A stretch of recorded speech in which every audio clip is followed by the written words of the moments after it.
And benvenuti, fellas and bellas all over the world. Welcome to another episode of the Napoli Rant. I am Raf Biz, joined by my co-host, the Vicar of Vesuvius, Rafa Rispo.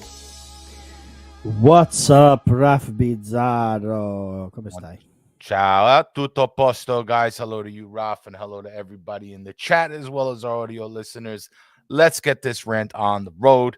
Napoli suffer a loss this weekend to AC Milan at the Stadio Armando Maradona in Napoli. They lose 4-0. Super not characteristic of what we've seen so far this season. We will talk about the aftermath of this game.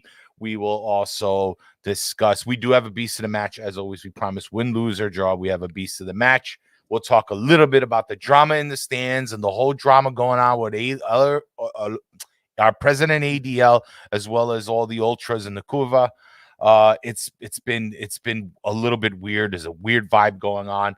We're gonna rant about that. But let's look into the chat. Let's see who wins first. Comment Matteo Gasala. Welcome. FNS, tough pill to swallow, but UCL is more important.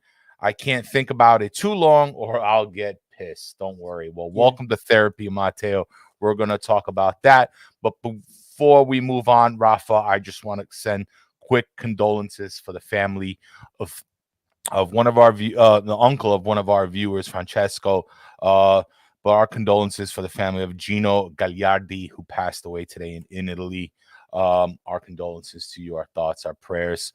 Never easy when you're far from a loved one and they just go like that. I have family there and I know how it feels.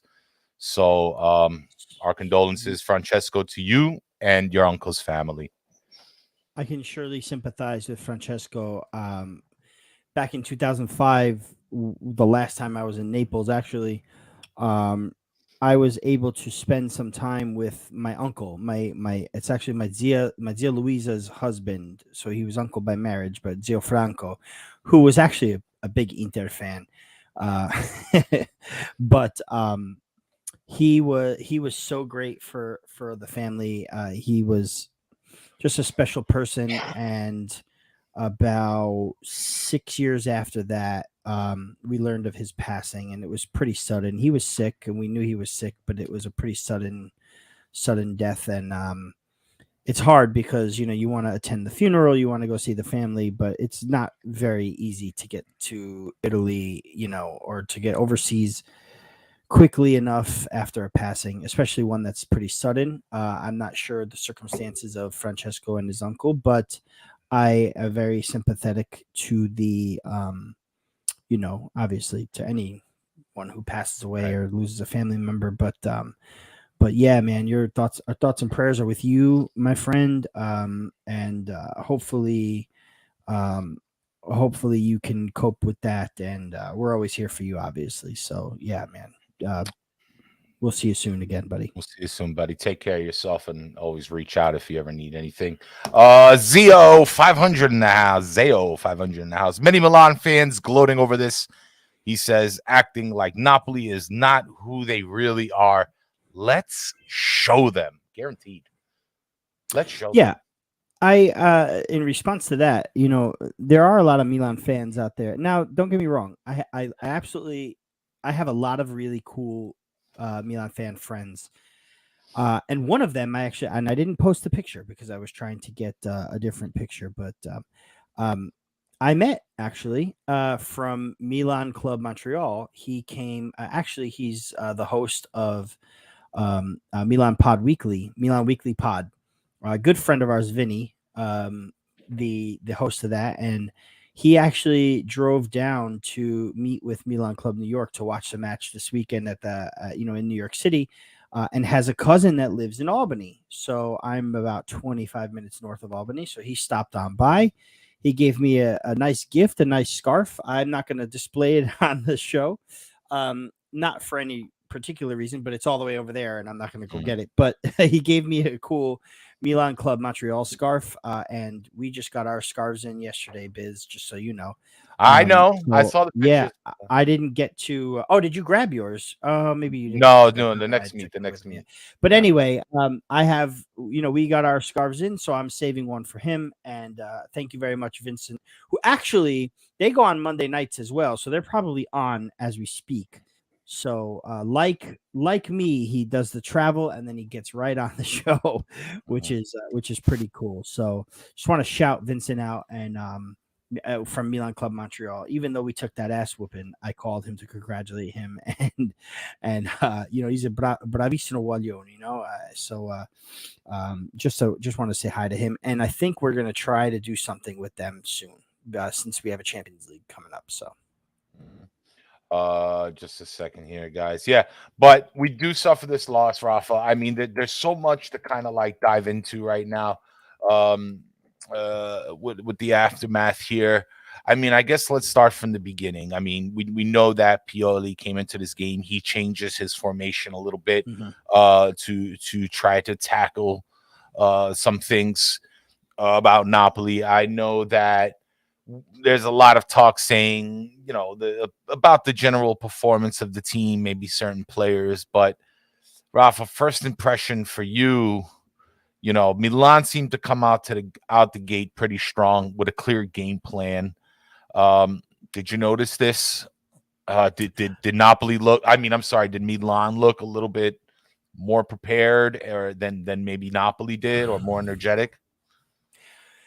Honestly, I don't think they were more prepared. I think they were well prepared. I don't know if more prepared is the way to put it. Okay. And this is in first impression, right? So I don't want to pretend and say Napoli were well prepared for this game, because it turns out they weren't, right? But at first I wasn't really thinking, oh my God, Milan's gonna kick our ass today. Right. We're gonna suffer one of the worst losses a Napoli team has suffered in 16 years of being in Serie A. I think the last time we lost that bad, and at home even, I think was like in 2007 or something like that. I will check that out. All right. But yeah, I mean, listen, the only thing that I was a little worried about was that Milan were deciding to go back to a 4-man defense after being in the 3 for so long, and as it turns out, Rafael Leao is much better with the 4-3, the way we play, right? Right.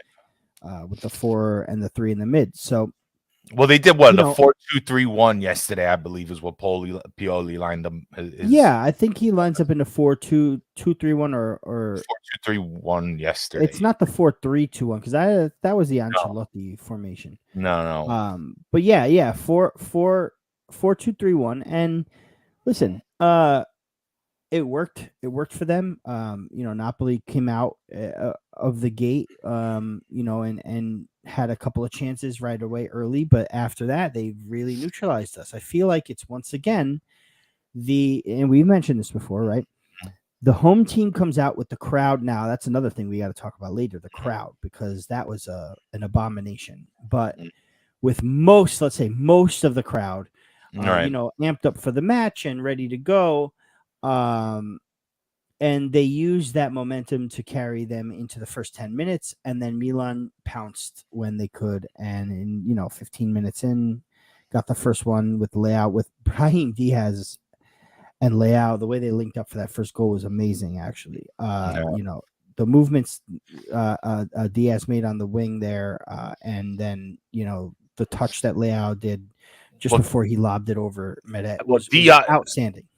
I mean, the whole thing started with a Kim giveaway, right? And then Giroud kind of had his foot on the ball, was able to hold it up against, I don't know if it was Lobotka at the time, but I know he passed it over to Diaz, who then beat Rui and Lobotka and was able to send that through ball to Leao, who slipped like right in between Rahmani and Di Lorenzo. Kim was covering, because Rui was stuck back. Kim was all the way to the left trying to cover. Diaz had to kind of spin around. Just couldn't intercept the pass. He just wasn't in position. And Leao quick chip over Murad and boom, 1-0, 16 minutes in. And I wouldn't say that took so much wind out of the Napoli sails, but I think it was a bit of a surprise that they were kind of able to score so soon, so quickly off of a mistake. And I think that was the theme of the game, was Milan capitalizing. As someone said it here, Tony Falco, they did very well capitalizing on all mistakes, and I couldn't agree more. I think this was what was the theme from Milan this game. Not to take anything away, they played great, they played physical, they played strong, Rafa, but that first goal was it was the precursor of what we were going to see for the rest of the game. Just botched defense, bad turnovers. Yeah. Listen, they capitalized on the Napoli mistakes, but you have to give them the credit that's due. And as annoying as it might have been, and I love the CBS crew and Matteo Bonetti and Dre Cordero, but they kept saying this is the Milan of old. This is the Milan that was missing all season long. This is the Campioni d'Italia Milan, right? I mean, they were for sure. But a big factor of this outcome yesterday was Napoli did not show up. They did not show up, and that's it. If Napoli show up, if we're talking about it, I'm not trying to sit here and pretend and say we're definitely win the match. But if Milan show up, if Napoli show up, this is a much different, closer, tighter outcome. This was an anomaly of the season, right? We have not played this bad all season long. Like I just said, it's our worst loss since the Atalanta loss 5-1 in 2007. That was our first season back in Serie A. We have not lost like that in Serie A since then. So this was the complete anomaly. This was the one match. And again, we beat Milan. We didn't play particularly well when we beat Milan, but we beat them. We got the outcome. We grinded out the results, so it's a positive.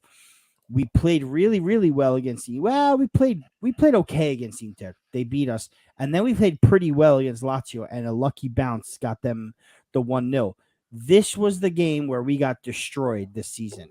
And I think this is a one and done. It's got to be. It's got to be a one and done because, you look at the trends. We come back from the FIFA break, the World Cup break. We get our first league loss handed to us. We come back from, was it the Christmas break? No, the Christmas break was the same break. Lazio give us our loss, and then Milan. After a stretch of wins, Lazio give us our loss, and then another stretch of wins, we get another loss by Milan. These things are going to happen. This is a sport. This is going to happen. Nobody is perfect in a sport. You show me one team, even the teams that went unbeaten in a season. Look at the Juventus team that won the first Scudetto in 2012. They tied 15 games too. You know what I mean? Look at that Arsenal Invincibles that won without a loss. They tied 12 matches too. So when you look at the grand scheme of things, this loss hurts, but we're still very much on course. We take from this match and we learn now, okay, this is what Milan is looking like. And that's another thing, Ralph Pizarro. It's one game. It's one win. Let's not forget that before this, Milan were pretty terrible. And then they got this win. If you look at Liverpool, right? Liverpool were pretty terrible. They beat Man United 7-0, and they haven't won a game since then either. Mm-hmm. So, that's going to happen. You're going to get this. And I'm not taking anything away from Milan because they're the champions of Italy, the reigning champions of Italy, right? And they're in the Champions League quarterfinal with us. So can't take anything away from Milan. But let's all relax. Even Vinny, when I called him today to congratulate him, said to me, Rafa, listen, thank you for the congratulations, but calma. It's one game. Milan fans think, they underestimated us. Now we're going to kick their ass in the Champions League. And he said, it's only one game. We've got 2 more games against them, and now they know how to take care of us, is what he said to me, right? So I think we just have to kind of all take this loss and learn from it. That's it. Listen, everybody is saying like, oh, they're trying, they have this formula now to beat Napoli, and it's like, oh, well, they're just gonna park the bus. I mean, when was that? Like, it didn't take much to figure out that if you put 11 people behind the ball, Napoli's gonna have a hard time scoring, and they may get caught up on a counterattack. But we've seen that from time to time again. And even though we had a difficult time, we were pretty much able to overcome most of those games where we experienced, a deep back line and things like that. So personally, what I get at, there is something I am a little worried about, and maybe it kind of will tie into a little bit later into the show when we talk about the ultras. But Napoli created some chances. They made a lot of. Thing is, they made as many chances as they did mistakes, and it ultimately cost them. And I said, even with like a player like Giroud, Giroud is the type of striker that if you make a mistake, he's going to make you pay. Yesterday we saw Leao just coming back from the dead and playing. Diaz, who had the game of his life, of the season, quite possibly. We saw Theo Hernandez, who was just completely outmuscles Politano. We saw a few non-calls with the elbows in the face that led to direct counterattacks and corner kicks. But but overall, I think that Milan was there to win, or was it because Napoli lost? I think it's a little bit of both. I mean, Milan showed up, and then the fact that we don't have our fans supporting us in the stands, but we do have Milanisti in the stands waving their flags and chanting and all that stuff. It took away the nerves out of Milan, gave it to Napoli, and gave Milan confidence. I just saw a very unconfident Napoli and a way more confident Milan. And I think that was the deciding factor here, because a few of those goals to me were like, one was that deflection off of Kim that maybe Marek could have saved the second goal. Others were just a missed pass that got intercepted, a lost ball. Lobotka, I think that third goal, Leao's second goal or his first goal, Leao's second goal. Yep. Lobotka loses the ball in the midfield. Diaz's first goal, Kim gives up a bad through ball that again got converted with Giroud, and then Diaz breaks two of our defenders. You can't give away the ball. Teams like Milan, even if they're struggling a bit in their form in the season, will still make you pay if you make mistakes. Napoli made a lot of mistakes yesterday, and their heads weren't in it maybe as much. Vincenzo was talking about Kim and what he was going through in the international team, and he didn't seem like his full self. I mean, even Spalletti took him out at the 81st minute. I don't know at that point how much difference it made. I guess just give him a break. He's on a yellow. He's diffidato. He was on a yellow. So he's diffidato. If he gets one more yellow, he misses a match. So I don't know if he wants. He doesn't really want to lose Kim and Jay. I think he wants to wait for a game that's probably better to miss. But yeah, I mean, and then you have Diego Armando Salamakers all of a sudden, making the run that he made over the whole defense and just tapping it past Meta.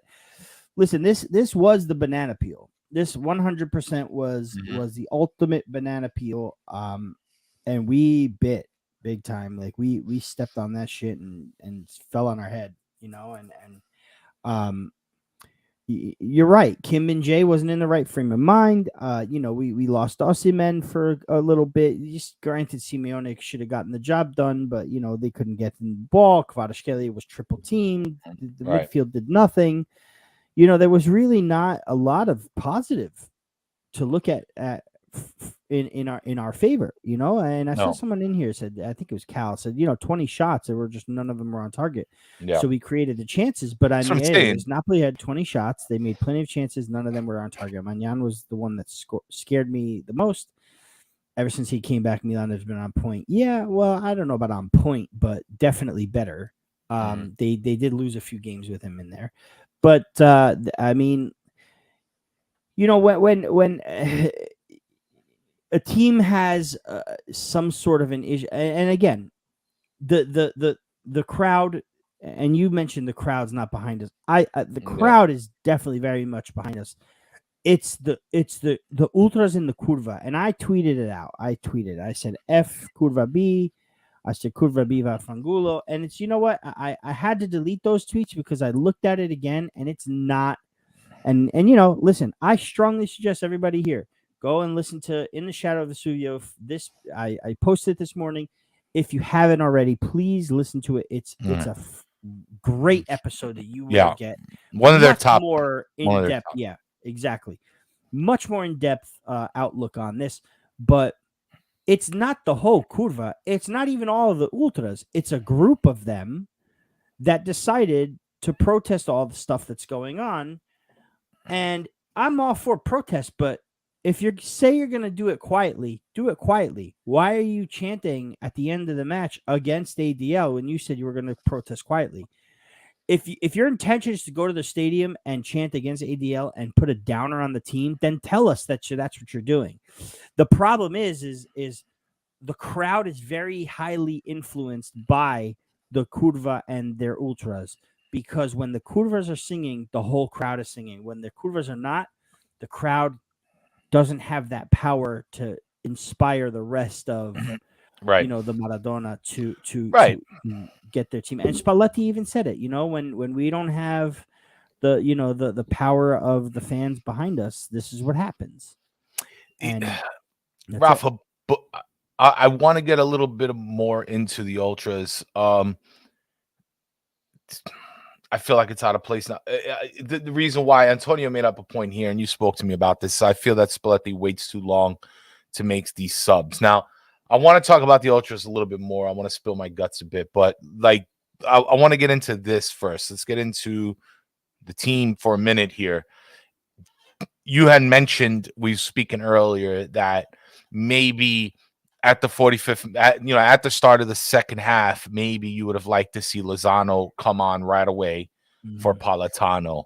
And you gave good reason, and I'd like you to share that with everybody. Because I almost think Lozano should have started the game, but I mean, considering Politano, he was foot mob man of the match for the last Milan game, and I don't know. And we didn't even have Victor Osimhen for that game either. I believe Raspadori started that game. Yeah. And Simeone came and got the winning goal off the bench. So, the whole Osimhen dependency thing, I wouldn't subscribe to that. But do you think, I think that not having Victor Osimhen, we lose a little bit of speed in our front line. Could Lozano have made up for that? And should he, and why do you say he should have at the very least came in on the second half or the beginning of the second half so he can get the full 45 minutes? Well, let me start by saying this, okay? And Spalletti started the same 11 minus Raspadori that beat Milan at the San Siro, right? So you can't really fault him for that. Now, I had, and I'm going to acknowledge this now, so hopefully he's watching or will watch the replay or listen on Far From Vesuvius. But I had a friend of ours, Ralph, a mutual friend, and I won't shout him out here, but I had him, he DM'd me. He knows who he is. Early on Saturday, early Sunday morning, I should say, 1 a.m. And I'm looking at this, and I wanted to respond, but then I was like, you know what? If I respond, we're going to get into it. I got to wake up. I got to drive down, right? So I chose to ignore it till later, and I was going to answer him, but then yesterday was pretty crazy. So then last night in bed, or this morning early, I answered him and said this, because the question was, do you think Napoli should change their model for this game? Try something out. We have such a lead in the season. It's Milan. We want to try. So we want to maybe throw them off for the Champions League, this and that. And the answer to the question that and now, mind you, he asked me this before the game. Then we lose 4-0, and he tells me, this and that. And I said to him, regarding your question last night, the answer is no. even in hindsight, looking back 2020 hindsight, I still would have started the same exact team that Spalletti decided to start. Maybe would have changed Lozano for Politano, but I was not worried about Politano starting the game against Milan. Mm-hmm. My thing, right? And again, the reason that Simeone started was because Raspadori just came back from injury. So you have to understand that you're not going to start a guy that just got back from injury like game one, right? You're going to start Simeone. So Right. my thing is I would 100% have put Lozano in at halftime. I would have changed Politano Lozano. How many times have we seen that before? How many times have we seen early Lozano Politano changes? Maybe not right at the half, but early ones, right? That would have been change number one for me at halftime. And because we played so poorly in the first half. Now, down 2-0, we're playing really, really well, but Milan get 2 goals, fluke, or like just, put 2 goals on us, but we're still playing well, pushing, pressing, creating more chances, I should say, getting more shots on target, I should say. Then maybe I decide, you know what, guys, we'll get back out there. We play the same game. We'll get one. We'll decide what's going on after that. But at halftime yesterday, Spalletti should have made that change, man, because that would have give us a little bit of you pointed this out to me before. That would have given us more speed on that side. You have it against a Teo Hernandez that has been playing already a half, and you get a fresh legs Lozano. In my opinion, at the very least, Lozano should have came in like the 55th minute, right before, or maybe even after the 3-0. You score 3-0 in the 59th minute. Now you have to think, okay, this match is over, most likely. The only chance we can get is to put some legs in. Let's make the change right now at 59 minutes after the 3-0 goal, right after. No, he waits another 8 minutes to make a change, and then 2 minutes after that, it's 4-0. So for me, Spalletti did not do the right thing. Again, at the start of the game, no problems with the lineup. None. I thought it was the best lineup. And again, hindsight looking 2020, I would have started the same 11. Right. The same 11. Okay. But it was the decision-making inside the game. And listen, every now and then a manager doesn't make a change. He makes it, he stalls on a change, blah, blah, blah, this and that. But he does have the tendency, and that's my one sort of criticism of him, is that he has a tendency to wait for subs, either where we're up, while we're, or maybe down a lot. Like, make a change. When you think a change needs to be made, make it. Politano, for me, was by far the worst player on the pitch. Him, Zielinski was almost non-existent, had a couple shots on target. That's fine. I didn't know he was in the game until like the first 15 minutes, fucking Zielinski. Yeah. They didn't even say his name. I was like, who is that? Also, Anguissa and Lobotka too. I know. You had a shout for, spoiler alert, the beast is not Anguissa, but you had a shout for him, and I didn't see it, man. I don't know, like I just didn't see it. So like, did you do Senza Volume? I did Senza Volume. I still didn't really see it. Listen, I don't know. We could, just so you know, we convinced Tony Falco to do that. It said it was a game changer for him. It's so a I'm glad somebody listened to us there, because for those who really may be new in here, because I saw my buddy from high school with Edgar. What's up? I wanted to say hi to him. He's been watching for a while, and then we got in touch recently, actually because of a passing of a friend a couple of weeks ago too. But we've been talking, and he watches the show. He listens to the show. Mm-hmm. Edgar told me, he messaged me today. He goes, "Hey, let me ask you a question. Did you wear your hat yesterday?" Because he watched the last episode where I was talking about the superstitions. Right. Ralph, I didn't bring my hat, man. You didn't layer up? I don't bring the hat. I had the undershirt, I had the t-shirt, and I had this jacket, by the way. New jacket. Shout out Damien, RB. So nice. RB Classics. I did not bring the hat. I don't bring the hat. I'm missing a piece of garment. We lose the worst match of the season. That's it, Rafa. You're out of here. That's it. I'm out of here. I got to glue the hat onto my freaking hair now. But anyway, he for anybody who's new in here, Senza Volume, turn the volume off and watch the game. as much as I again love the commentary from CBS and everybody that's there, turn it off if you're gonna watch it again and have to analyze it. And it's a total game changer. Yep. It just gives you a moment to kind of reflect. No crowd, no noise, no announcers, no emotion. You know what's going to happen. I'm telling you, you see the game in a different light. It's like a completely different game. I didn't get to watch the game live. I was at work, and I was getting the notifications, of course, but I didn't watch it till today. And once your emotion is kind of out of it, you can look at the game a little bit more objectively, I think, and make a better a better judgment on the performance. That's why I think Anguissa I think he, for all the midfielders, he was the better one. I think he was doing what Lobotka was doing, or what usually does, because Lobotka did not have space, between Benacer and who was it? Yeah. They just kept marking him. They kept marking Cavada. They took away the creativity from Napoli. Even though Cavada, which I thought was the most creative on the field, they took away our cornerstone. And I think Anguissa did step up and try to distribute the ball. He was definitely kind of quarterbacking a little bit more, pointing Anguissa. I felt he was tracking back well, Rafa. If I had to pick my favorite midfield, it was Anguissa. But again, this is in a midfield that was shit. But okay, in a midfield that was shit. It was Anguissa, who was the least smelly. Hey, listen, in a defense that was shit, I'd have to say Di Lorenzo was the most hustle. Like right. He probably was. Rui getting pushed around a little bit. Maybe we could have seen Oliver play today just to get a little bit more of that physical strength in the back line. But who knows if that would have made a difference?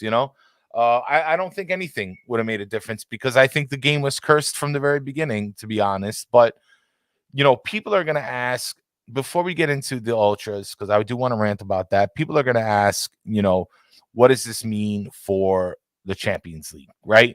Now, I think, losing a game against Milan in the Campionato is not something to be like so upset about. We're talking about the former Scudetto champions with, the former MVP of the league on the team, that and guys who all of a sudden magically woke argue up. current Scudetto and current MVP. They just did it last right. year. I guess they just did right. And it's the same team, essentially. It's the same team. The only difference is they don't have who. Como se chiama went to Chelsea. Not Chelsea. Never mind. Who cares? Yeah. I mean, listen. Barcelona. God, Kessie. Okay. Yeah. Other than that, they've got everybody else. Yeah. What does it mean for the Champions League? I mean, listen. Well, that's Ralph. I think this is a good thing, but here's the deal. I'm a Gemini. I can never make up my mind. So I'm going to give you the bad part and the good part. And what I think bad, I hope this doesn't turn into something that happened like Coppa Italia against Fiorentina, where just like we just let them do what they want, and they had our number for the rest of the season. And then when we had a crucial game against them, we lost in the Campionato as well. I don't want to give Milan that much confidence, especially when we got to go in their home for this next game and play. Now, Michele today, by the way, I had lunch today at Songhe Napoli. We'll talk about the meat at the end of the show. But we had lunch today at Songhe Napoli. It was really nice. Scotta di Lucio, Michele, right? Michele Scotta di Lucio. He's in the chat. I think he's watching. And, he was telling me that, shit, I lost my train of thought.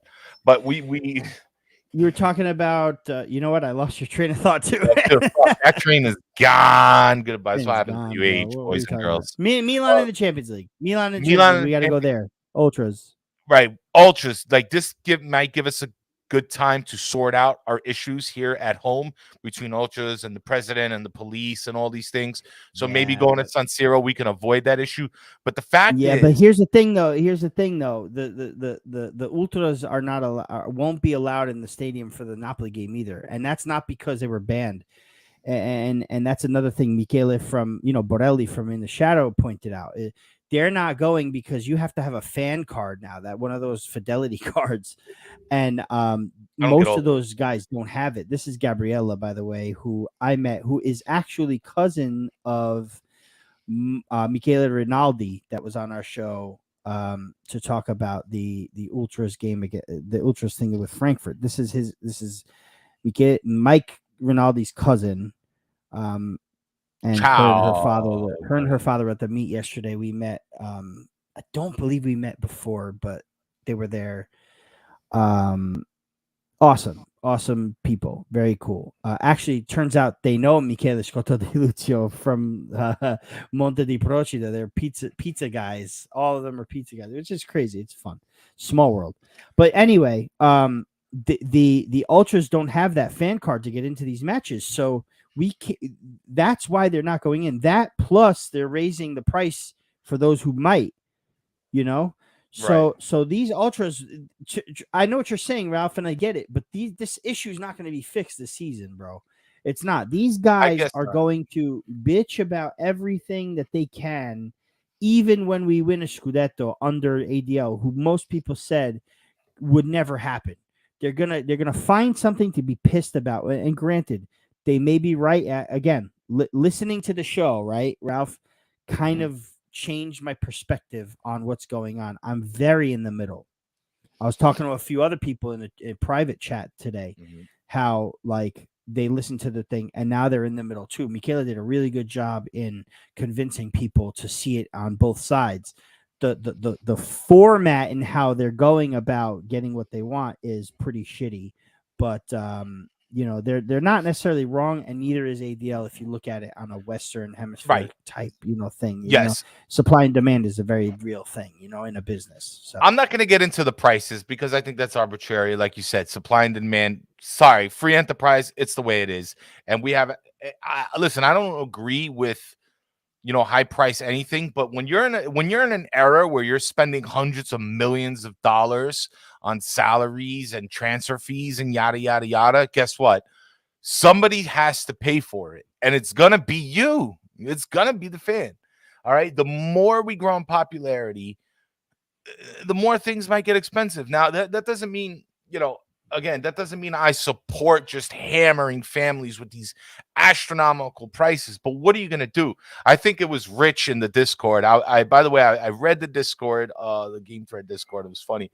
But Rich 72 in Discord says that you want a championship team with Serie B ticket prices. It's not going to happen. And I kind of agree with him that way. You know what I mean? Like, 100%. Let's just segue into our ultra problem right now. All right, because it has to do with the game, is that you took out your frustrations instead of, in the stadium, instead of supporting the team.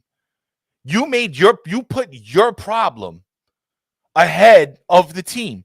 Now, okay, is ADL being a dick? Yeah, ADL's being a dick. He's slightly justified, but you're being a little bit of a dick. You're ruining the atmosphere. You took away the banners. You took away the drums. You took away the megaphone. You took away the flares. Yet, Milan fans can come into Napoli with all that stuff and root for their team. Now, here's the deal. Is it a dickhead move? Yes. But Ultras, if I had to say something to you, and Miguel said this on Shadows of Vesuvius, and I couldn't agree more, and I'm going to reiterate it here. Use your voice. Be loud. Instead of being silent, be even louder to show your love and support, because at the end of the day, that's what's going to win you your support, is you being a positive influence on the team. No, instead, you made your grievances. You wanted to prove your point. Well, this is not the game to do it. You're facing Milan, who is fighting to stay in the top four. All right, former champions, great team. Now we have to face them 2 more times this month in Champions League. You imagine? And you let them? Could you imagine if we got to the Coppa Italia semis with them? Oh, because it would have been Napoli Milan in the Coppa Italia semis. It would be 5 games in April with them. We literally would have played them in every week this month. Literally, if that happened. Do you imagine if that happened? Italy has a Serie B economy, though. That's hilarious. Marcella Maruca, Juventina, but one of the good ones. I actually have a lot of really good chats with her, like I said, one of the good ones. So thank you for coming in. She's right. Italy does have a Serie B economy. It's true. It's true. And then here, hold on. Yeah. So I'm assuming this is Carm because Carm is. I don't think Right. usually Carm's either in here and under his or the club. The I can agree with this okay. So for those listening and can't see, it's ticket prices shouldn't go up by literally triple compared to prices from last month. Yes and no. We're talking Champions League quarterfinals. We're talking uncharted territory for Napoli. Right. This is literally uncharted territory for Napoli. For Milan, different. For Inter, different. For Juve, always different. This is a first, man. So, like, I'm sorry, a traveling Rafael Rispo is going to pay double what they're charging now for a semifinal if I go for a semifinal. You know what I'm saying? That's just the truth of the matter. When's the next time you think Napoli going to be in a quarter or a semi or possibly a final of the Champions League? When? When do you think that? It's one match in the quarterfinal, and people are losing their mind about it. Okay, yes, it's hard for the family, the average family in Italy. Oh my God, you imagine them living here to want to go watch a game? Bro, Forget listen. I empathize with working class people. I don't believe that a family of four, has to have put together 2 weeks of paychecks so they can go watch a soccer game. I get it, but do me a favor. Don't tell ADL to catch his ord if you don't want to catch his ord for these games. These are very rare games. This is a round that we've never been to. We're facing Milan, which makes it even bigger. Come on, let's keep it real. We're facing Milan. I mean, we pack the stadiums for a Serie A game. Can you imagine a Champions League game in the quarterfinals? I mean, prices are gonna go up, dude. It's just the way it is. It sucks. They're not even €100, bro. I mean, around here, games like this can No, forget go it. up to Forget it. $500, You got $1,000. to mortgage It's your house to go untouchable. down to a Yeah, Yankee game nowadays. You know, it's That's crazy the cost. But what do you want? You want these high profile players? You want to, and I love the people who throw around, oh, give him $13 million. Bro, who's gonna pay for it? ADL is not going to just fucking go in the red, take out money from his own pocket. Like, all right, I'll just put the whole team in debt so we can, pay for this guy's salary. No, Once you're again, going to pay for it. You're going to pay for it. Be careful what you wish for. I'm glad we're doing a budget thing. I mean, dude, what was it? In the beginning of the season, tickets were going for like $15 a pop if you bought the if you bought if you were a season ticket holder. It was like €300 for like 19 games, or more or less like that. Miguel was telling me this today, and it's like, yeah, go get a season ticket then, and you'll save some money and support the club. Listen, I'm not going to get into the ticket prices because to me that's just like the market determines that. One last thing, I understand if he's raising the prices from now to the rest of the season, so the next 10 games in Serie A are €90 to go see. I would understand that, but which in fairness might be, again, this is a historic event. You know what I mean? This whole season is an historic event. Right. You got the Scudetto coming up. You got, a possible champion, 2 more games in the Champions League. Listen, it's just the way it is. And whether you want to call it, and as he said in here, it's a price gouge. Whether you want to call it that or not, man, this is history. You never know, man. And this is why I stressed I wanted to go to Italy with my dad. Because who knows when, if ever, this is going to happen again. Who knows? Who knows? We could be watching history unfold one time only. Because again, we're not Inter, we're not Milan, we're not Juve, we're not these teams. We're not. You had a Roma team make it to the Champions League semifinal a couple of years ago with Eusebio Di Francesco as their manager. They can't even get into the Champions League with freaking Jose Mourinho as their manager, let alone have played in a Champions League match with him. So who knows if this is going to happen again? Who knows? Victor leaves. I mean, they're not. They're going to resign. But Ralph, you know what I'm saying. Right. I just... People are getting raises at the end of the year. So if you want to keep these guys... I love what your boy said in the Discord. You can't expect a championship squad, paying Serie B prices. You can't. Right. You can't. It's just Sorry. Again, I can sympathize with the families, and maybe ADL should be like, you know what? You buy 4 tickets, you get, something, anything, maybe a voucher for the next game or Serie A or something like that. But as far as the ultras crying about the games, no sympathy, because that stadium's gonna be packed no matter what, whether it's going to get sold. Want to go or not. They're not stupid. They know it's going to sell out. They know how much they can charge. They're not fools. They have analytics. They understand the value. And if you can get it, you're going to get it. This is free enterprise. You're going to get it. It's just the way it goes. I'm sorry. It sucks. Watch it on TV. Watch it on TV. All right. Not go to the bar. But I will say this. I will say this to Sereno. I agree here a little bit with Sereno. I want to play devil's advocate. It's a price gouge, and ADL has never hid the fact that he wants a stadium of recliners and no supporters. I have to agree with this. It is somewhat of a price gouge, but again, supply and demand. If you can get that number, you're going to get it. That's just the way that works. But this whole banning ultras, and their flags and all the stuff to support the team. I think that I don't agree with at all. It's stupid. Not even a little bit. We said this a while ago, Rafa. I was like, what ADL? What is your product? Your product is soccer. You want to deliver a good experience at the stadium for the fans, even if it's on TV. But if a camera is panning around the stadium, showing, you want to see the flags, you want to see the people singing, you want to see. There is a special place, and I know some people here are really mad at the ultras, and I am at one point, but I also I support them in a sense that they are the ones that breathe life into the stadium. The problem is, I think it got to his head, and now that Napoli is evolving. Right? Napoli is evolving. Everybody's jockeying for power, for position. Everybody's trying to steal a spotlight, whether you're a president, an ultra, whether you run a soccer club, fan club, or whatever. Everybody's jockeying for a little bit of power right now, and they'll step on anybody to get it. ADL, you can't just sit there and ruin your atmosphere because you want to stick it to a few ultras, because not every ultra, like Miguel was saying, is criminal or bad. Some people just really love the team and want to be there every Sunday. Okay, and that's fine. And what they bring there is the environment. It is the 12th man. It is the thing that injects the cazzima and the energy and the passion.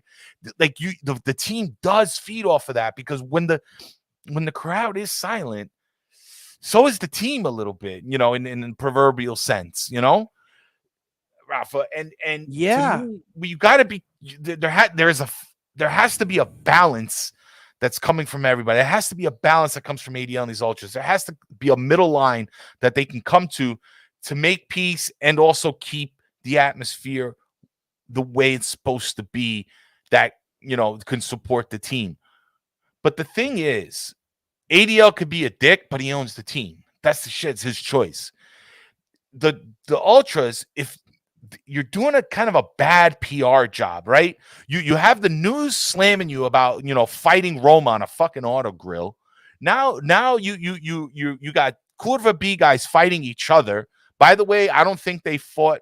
I don't know if it's confirmed. Some people thought that the Curva B ultras were fighting regular fans because they wanted to chant. I think confirmed it wasn't that case. This was like an inter-ultra thing. You know what I mean? An inner fight, yeah. Right. It was an inner fight with one. And it only involved like 6 or 7 people. Right. And it was like, it was some people from a certain faction going up against another. They wanted to sing. But at the same time, to play devil's advocate here, you got to chill with the whole, like, basically they don't own the curves is what I'm trying to get at. No, you don't own the curves. Stadium, the curva, the section. You don't own the stadium. Like, you don't own the team. Yeah, you're a big part of it, but lower your roll a little bit, and find a happy medium, find a way to work together where you could still enjoy yourselves. You can run your clubs. You can support the team. ADL get a little bit of money from your tickets or whatever, and he's not going to sit there and be a dick. What's going on now, right now, what happened yesterday is the most selfish shit. If we lose against Milan in the Champions League, ADL and the Ultras will fucking respond for you. You will have to answer to this. You will have to answer to this because it was, don't forget, last Sunday or this last game, you abandoned your team on what was probably one of the most important games this season at the most important time of the season, coming into one of the most historic moments in the club history. This is what we've all been waiting for, Ralph. What are you guys doing? Everybody chill. Some of us has said vehemently and like with passion that we've hit the ceiling with ADL and it's never going to happen. And guess what? It's happening. And not only is it happening, but the debate of Scudetto or Champions League could have both this season. But we have to argue about the ultras fighting each other and causing a scene because they didn't get their way. Like, dude, this is not 1986. Like, the ultras should not have a hand in anything. Go to the matches, be passionate, do your thing. I get that they banned your stuff, but why'd you go fight the Roma crowd? Why? Why was that? Why was that a thing? Why do you got to fight? Why does everybody got to fight all the time? Now, whether this fidelity card, I don't think was an ADL thing. This is a government thing, Sereno. This is a government thing. It's not ADL. It's not a government ADL. thing. And ADL is not the only person that banned these items from the stadium. That was also a city agreement. It was an agreement between the two, but that was the punishment for the fight against Roma in the Autostrada. This was not an ADL thing. This government, this fidelity card is not ADL. It's Napoli. It's Naples. It's trying to control the environment because they don't want. And Michele told me this off the record. Actually, Michele Borelli told me this on one of the WhatsApp chats that I have with. Actually, it's the Shadow of Vesuvio one with me, Henry, and him. He told me that, because the head of the ultras group that started all this stuff. What's it called? It starts with an F. What's it called? Anyway, I don't remember. Fiden or something like that. The head of it came out and said, we can in the stadium, we can have our party, but in the piazza, that's our party. He said, don't try to come to the piazza because and he said this about like ADL and the team or whatever. It might have been lost in a little bit of translation. Maybe an interpretation was missed. But the way I understood it was, don't come to the piazza because that's our party and we're gonna do what we want there. But guess what? They don't even own the piazza. Like they don't own that either. So what are you doing? You're talking. You're just talking. You're just fishing for something to be pissed off about. I get certain points of it, but you're taking it to another level. We're about to make history, and you just want to fight and bitch about ADL, who's got us the Scudetto. Like, he literally got us the Scudetto. Literally. He made a change nobody liked. He made 5 changes nobody liked. All right, time out. Hold on. We're miles ahead at first. Sereno, if this circus is by his direction, all right, tell me then tell me your feelings at the end of last season with all the A16ers, with all the people calling him Papone. Don't act like the ultras are innocent. All right, I sympathize with them a little bit, but let's keep it real here. ADL has been shitted on by the, and maybe rightfully so because he does talk a lot of shit, but they're putting Striscione in the house that he has to pay rent for. ADL ain't completely innocent, but he ain't completely guilty either. You know what I mean? This is like Sereno. This is like two fucking stubborn mentalities, just stubborn beyond belief, and nobody wants to make a compromise. This is what it is. You got ADL and his ego and his power, right? His ego, because it's huge ego. Yes, he does want the spotlight. I agree with you there. But you also have these ultras who think they own the fucking joint, and they don't. And they don't. And they're mad because I think ADL hurt their wallets a little bit. Let's keep it real. I think he's doing it's true he don't want him. I don't like the way he's going about it. But let's keep it real. There is things under here that maybe we don't know all about. So this circus is is a circus in Napoli. This is the ignorance in Napoli that bleeds out and fucking stains everything, stains everybody else, and makes us look like complete shit. Those ultras, you're going to tell me that this guy takes away your drums and all your stuff and you're mad? Meanwhile, during Champions League games, we scream out the word champion so loud that God can hear it himself in heaven. So loud that you can hear it in people's houses a mile away. Literally. Right. You're creating an earthquake in Napoli by you're literally your voice. Not even in a descriptive form, but your literal voice. They could be so loud that God can hear it. So forget the drums and forget the flair. Sing your hearts out. Win the other fans, like Miguel said. Win the non-ultra fans, because right now, fighting in the stands, doing all this stuff, protesting, not supporting the teams, regular fans are looking at you in a bad light. And you make ADL the hero by doing that, by responding in such a way. And I don't even care about the piazza stuff. If you want to go on a piazza and protest, that's a real right. You could do that after the game, before the game, whenever, during the game, but do it in the piazza. But when you're in a fucking curva, you yell and you scream no matter what's in your hand or no matter what instruments you got, man. Just, they have been making a lot of bad decisions because they want their power too. Everybody feels like they need all this power. I mean, come on, Christ, there's already articles coming out there that people are getting stabbed from these different factions because they're trying to control who's going to sell the most merchandise after Napoli wins the Scudetto. They're already bootleg shit. People are already getting stabbed in Napoli for this shit. This is a power grab, my dude Sereno. This is a power grab, bro. And everybody's trying to grab it. That's the thing. Nobody's compromising. Napoli didn't ban their ultras either, dude. They didn't ban their ultras. They restricted them a little bit, fine, but you know they didn't tell them to come in and be silent. They didn't tell them they told them to come in without the certain items that you know, maybe assist in making some noise, but you know, they don't need drums.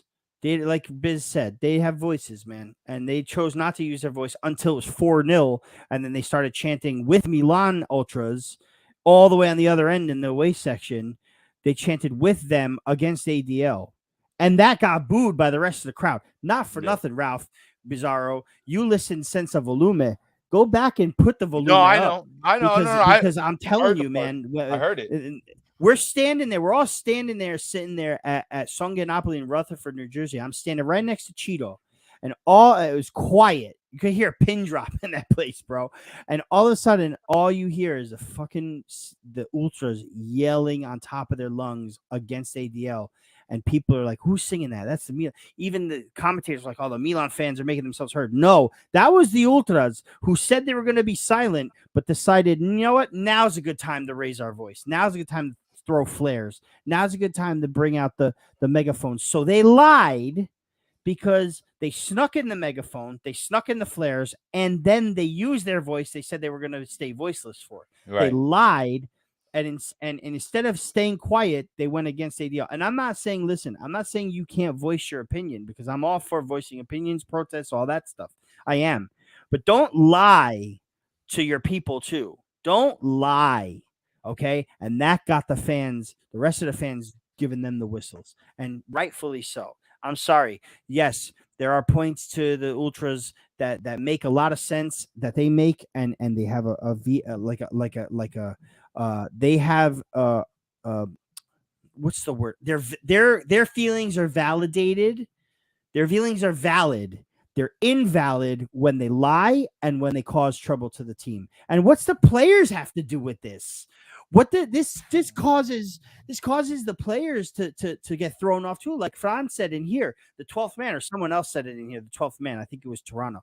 But the 12th man is a very important aspect in almost every team. Never mind just Napoli, every team. And you're taking it away. Why? What did the players do to deserve this? Last season, these guys protested the players too because of how they ended the season. They protested the players, but you want to protest ADL by protesting the players too? Why can't you do this on another time, in another forum, at another, you got to go to the game and make us suffer? I'm not saying we lost 4-0 because the ultras didn't show up, but I'm saying that it could have been a little better. Maybe we could have had that oomph, where we're pressing the ball, the ultras start like roaring. It wasn't there. And you know what? It's messed up, man. It's really messed up. Yeah. No, listen, this is a double-edged sword. I know I want to, I love the chat right now. It's going back and forth, and to me, it's nobody's right. That's the thing, and I don't think like Serena said, like I don't think it's up to President De Laurentiis to orchestrate chants. I mean, that's what the fans do. I mean, does Napoli Club Toronto need De Laurentiis to do anything you guys do? I mean, everything you've done on your own, and will probably continue to do for the rest of the club's life. It's up to the fan to create the experience. Same thing we do in Napoli Club Toronto. I'm sorry, the Tri-State Napoli Club. It's not up to De Laurentiis. Do I want some recognition? Do I want validation from him? Yes, I definitely do. But here's the deal. Napoli is coming into a new evolution. They're growing out of this old skin into a new skin, and I don't think we are mentally prepared for all of it. It's gonna take a little bit getting used to. It's gonna take a little bit of transition work, but we need to all get there together. There has to be compromise. I don't think ADL has to hear the president, reach your hand across the table and say, okay, let's set something up for the good of the club. That's, I think, ADL responsibility. Let me set something up with the fans for the good of the club, to acknowledge them, to give them a space, to give them a voice. But you cannot just come into the stadium and just take these banners and start calling your president Papone, or start whistling at him, or start calling him a pezza di merda in the middle of one of the most important games of the season. Two wrongs don't make a right, And I would like just everybody to come to the middle at the table and talk about it and figure out a deal. I'm putting on some closing music because we got to get out of here. Really fast, Sereno. And I listen, Sereno, I love Sereno, man. I really do. Great person. Yeah, you're making it fun, Sereno, by the way. But today, this is about you, my friend. He goes, I'm saying tifos, every club organizes them with their fans. Even when they brought the drums and the flares and the flags and I think the last time that happened was when they had the Vesuvius on fire in like our first Champions League. I don't remember another time that happened. I really don't. So, listen, everyone's at fault, man. You can't place blame on one and then say the other one is squeaky clean too. This is an entire problem that between two parties, like Ralph said earlier, that are stubborn, that will not come to an agreement, especially by the end of the season. But at the same time, can we just celebrate, please? We're gonna celebrate a freaking Scudetto that we've been waiting years for. The first one ever without Diego Maradona. Rafa, time out. Wait, Rafa, we didn't do Beast of the Match. Oh holy my gosh! Bananas. See, listen, when there's an issue though, we got to talk about it, right? Yeah. I'm sorry, yo. Let's Mike do it. Rinaldi with the coming in with the yo, good looks. Oh my god, how do we not forget the most important part of the show, guys? Beast of the Match, here it comes.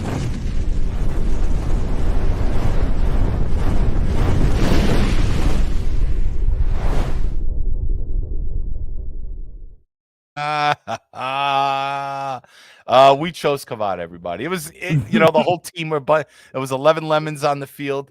But we chose 11 lemons. Wink, wink. Maybe something new that we're coming up. 11 limoni. 11 limoni. Lots of leasts on the match this week. But Cavada, I picked Cavada simply because of his creativity all game. Trying to create chances, despite being triple team, giving the back line a hard time and trying to set up his players, but unfortunately, we couldn't get it done. We couldn't bury those shots. But like Sereno said, only guy who kind of showed something for the most part was this man right here. It says something for when a player is triple teamed, leaving two other players somewhere on the pitch open, leaving them exposed to an occasional masterful pass by Kvaratskhelia, and there's nobody on the other end, and nobody does anything with it. Like, they gave Napoli that opportunity to be open, and we could have been dangerous with it, and we weren't. So he's the only guy that did anything, in my opinion, that was worth mentioning. But you know what? We move, man. We move. Lecce on Friday. Good Friday, Lecce. And then Milan on Wednesday, the 11th. And that's it. Now I'll put the closing music back on. But there he was, Cavada. Congratulations. Match day 28. Napolitan goodbye consists of a beast of the match this time around. Yeah. But anyway, guys, thank you so much. Thank you to everybody in the chat again, as well as all the audio listeners. Rafa, it was a great show as always. Let's just hope for some better results for this next game. Maybe this little bit of scaff that we all received can wake us up a little bit, but we have to be better. If we're not better, kiss our chances in the CL goodbye and get prepared for a pain in the ass final stretch in the Serie A. Yes, we have the cushion. We should be okay, but we cannot, as a fanship, as a team, as an administration, start imploding and stepping all over each other. It just doesn't work. All right. Not all Ultra fans are criminals. Not all of ADL's points are selfish and egotistical, but there has to be a happy middle here, guys. Come to the table. It's for the benefit of the team, of the city, players, for everybody, Rafa, for everybody. The chat's putting in work for us, bro. The chat's putting in work for us. Pete Scala, thank you very much. Wednesday, 8 o'clock. Instagram. Check out our Instagram at Napoli Rant. We are going to be live. We are going to start doing this every Wednesday live on Instagram. We're going to do a nice chat. It's going to be much more interactive. Now, we are very interactive here, right? But the idea for Wednesday is for you guys to call us and join the chat with us. Yeah. So remember the Napo line idea we used to have. Instagram is going to provide that. We're going to go live. And we're going to take a caller or like a joiner, we should say. I don't know. We'll refine what we call our callers. But keep it to like a one question thing. Keep it to like a 2-minute like maximum. It's not going to be a thing where you guys hang out. You come in, you ask a question, we answer it, we see you later. But you get to stay in the chat. But you do get, there's a chat. Yeah, you get to stay in the chat, obviously. Talk in the chat, we'll respond in the chat, but maybe like the Napo line. Again, we'll get... Right, we'll have a guest every now and then come in and maybe stay a little extra longer for whatever reason. But it's going to be much more, and we have a format here. It's going to be zero format there. We're just going to go in and start, and that's it. Right, Ralphie? That's it. We come by the show on Monday, Wednesday, no holds barred. No holds barred. So whatever you want to talk about, because we try our best to answer all the questions here, but sometimes. If it's not game related, we don't want to get off track.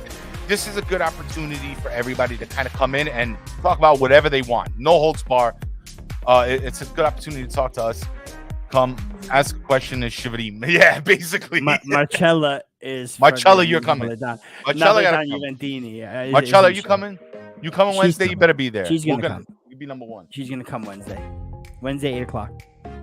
The CURVA was also $25 for Liverpool. Yeah, you're right. Yeah, the prices got higher. Yeah, but come on. 25 for Liverpool. It was the first game. Rafa, let's stop right there. Guys, we have to. We'll finish it Wednesday. Wednesday. Let's talk more about this Wednesday, guys. Until next time, Forza Napoli. Sempre. Ciao. Forza Napoli. Campioni d'Italia. Let's hope so, right? Let's get Campioni d'Italia. Let's hope so. Come on. Campioni d'Italia, baby. All right, guys. Ciao. Forza Napoli.